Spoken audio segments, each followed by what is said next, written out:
Hello, সবাই কেমন আছো? আজকে মৌসুমি কুক উইথ মৌসুমি।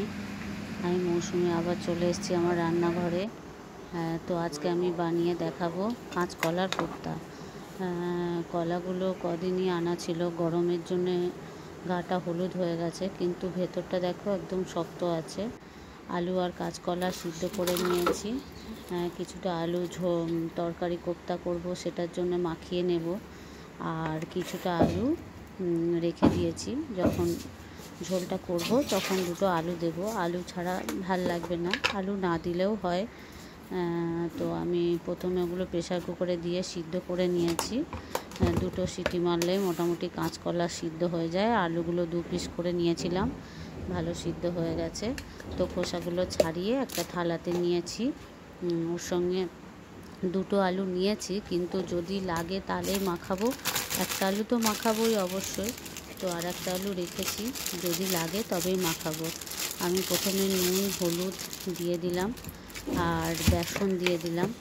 একটু বেসন দিয়ে দিলাম যাতে একটুখানি একটু শক্ত হয়, যাতে খুব একদম নরম না হয়ে যায়, তেলে দিলেই ছেড়ে যাতে না যায়।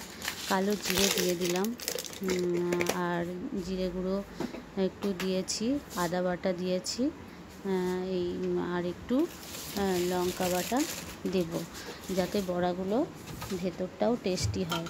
আর একটু সামান্য মিষ্টি দেব, কারণ কাঁচকলা একটু কষা হয়, তো ওই জন্য একটু মিষ্টি দিয়ে দেব। ভালো করে চটকে ওগুলো মাখিয়ে নেব।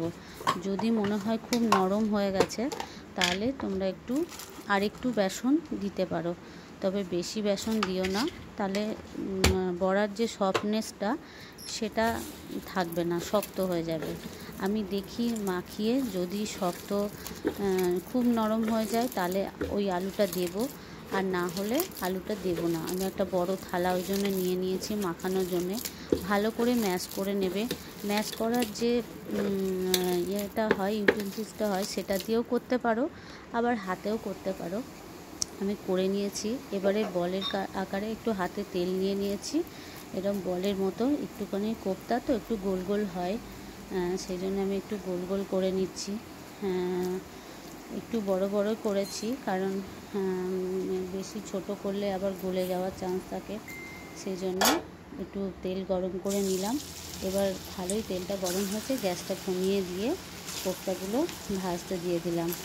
হালকা ভাজবো, মোটামুটি ভাজবো, লাল করেই ভাজবো, তবে পুড়িয়ে ফেলা যাবে না, পুড়ালে একটু তেতো হয়ে যাবে। একটু হালকা করে ভেজে উল্টে পাল্টে দিয়েছি, উল্টে দেবো আর একবার। মোটামুটি লাল করে ভাজা হয়েছে। কোপ্তাগুলো দেখতে খুব সুন্দর হয়েছে। আমার ছেলে মেয়ে তো এমনিই খায় ভাজা হলে।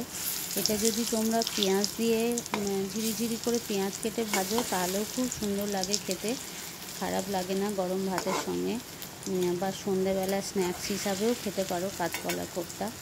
তো পেঁয়াজ আমি দিইনি, আজকে আমি নিরামিষই করব। সবসময় পেঁয়াজ কাঁচকলার কোপ্তাতে না দিলেও হয়, নিরামিষ করলেও ভালো লাগে। আদা বাটা বেশি করে দিতে হবে। এবারে তেলটার মধ্যে আমি ফোড়ন দেব, হচ্ছে যে না, এখন ফোড়ন দিলাম না। যেগুলো আলু আমি সিদ্ধ করে নিয়েছি, সেগুলি প্রথমে ভেজে নিই। একটু নুন আর একটু হলুদ দিয়ে ভেজে নেব। একটু নুন হলুদ দিয়ে ভেজে নিলে কালারটা ঠিক মতো আসবে, কারণ সিদ্ধ তো অলরেডি হয়ে গেছে, সেই জন্য বেশি সিদ্ধ করব না বা ঝোলে বেশি ফোটাবো না। ওই জন্যে জাস্ট কালার আসার জন্য একটু সামান্য নুন আর হলুদ দিয়ে দেবো। 2 পিস করে কেটে নিয়েছি, আলুটা হালকা সিদ্ধ করে নিয়েছি। সেই জন্য প্রেসার কুকারে যখন কাঁচকলা সিদ্ধ করেছি, তখনই আলুটা সিদ্ধ করে নিয়েছি। বন্ধুরা, আমার ভিডিও যদি ভালো লেগে থাকে, রান্নার রেসিপিগুলো তোমাদের ভালো লেগে থাকে, অবশ্যই আমাকে লাইক করবে, শেয়ার করবে, কমেন্ট করে পাশে থাকবে, সাবস্ক্রাইব করে পাশে থাকবে। আমি ফোড়ন দিলাম তেজপাতা, শুকনো লঙ্কা, জিরে আর এলাচ, লবঙ্গ আর দারচিনি ফোড়নে দিলাম। ওই তেলটাতেই আমি করে নিচ্ছি। আমি টমেটো পিউরি একটু করে রেখেছি, সেটাই দিয়ে দিলাম। টমেটো পিউরিটা করে রাখলে ভালো তরকারির সাথে মেখে কুচি করেও দিতে পারো, সেটা কোনো অসুবিধা নেই। আমি যে মশলাটা গুলে রেখেছি সেটাই দিলাম। ওটার মধ্যে আছে আদা বাটা, জিরে গুঁড়ো, ধনে গুঁড়ো আর সামান্য লঙ্কা বাটা আর লঙ্কা গুঁড়ো আর মিষ্টি আর নুন। আমি একটু জলে ভিজিয়ে রেখেছিলাম, সেটাই দিয়ে দিলাম মশলাটা। ভালো করে এবার কষিয়ে নেব মশলাটা। গ্যাসটা কিন্তু মিডিয়াম ফ্লেমেই রাখবো সবসময়। গ্যাসটা মিডিয়াম ফ্লেমে রেখে মশলাটা ভালো করে কষিয়ে নিচ্ছি।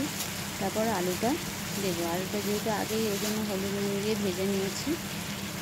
এবারে আলুটা দিয়ে আবার একটু কষাবো, কষিয়ে তারপর জল দেবো। মশলাটার গন্ধ চলে গেলেই আমি আলুটা দেবো। বন্ধুরা, যদি আমার ভিডিওগুলো ভালো লেগে থাকে অবশ্যই সাবস্ক্রাইব করবে। সাবস্ক্রাইব করলে মোটিভেট হব। আমিও পাশে থাকা সবাইকে অনুরোধ জানাচ্ছি আমার।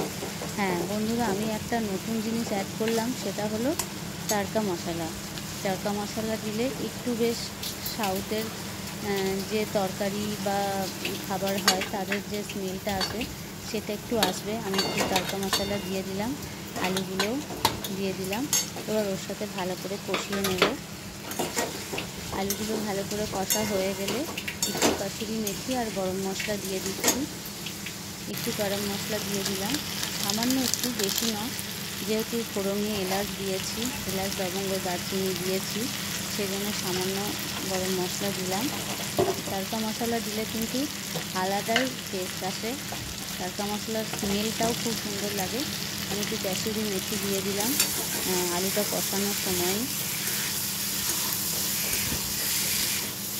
এবারে একটু সামান্য জল দিয়ে দিই, বেশি ফোটাবো না যেহেতু আলুটা সিদ্ধই আছে, বেশি জল দেবো না, সামান্যই জল দেব। তবে যখন কোপ্তাগুলো দেব তখন কিন্তু ঝোল না থাকলে টেনে যাবে। আমি অনেকবার দেখেছি কম জল হয়ে গেলে কোপ্তাগুলো দিলে টেনে যায়। তেজপাতাটা করছে ওই জন্য তুলে দিলাম তেজপাতাটা। কোপ্তাগুলো দিয়ে ফোটানো যাবে না, একটুখানি দিয়েই গ্যাসটা বন্ধ করে দিতে হবে। তোমরা এর সাথে ঘিও দিতে পারো, আমি আজকে আর ঘি দিইনি। নামাবার আগে একটু ঘি, গরম মশলা, যারা একটু গরম মশলা খেতে ভালোবাসে তারা একটু গরম মশলা দিয়ে দিতে পারো, আবার ঘিও দিয়ে দিতে পারো। বাড়িতে করে দেখো, খুব ভালো লাগবে। Bye bye.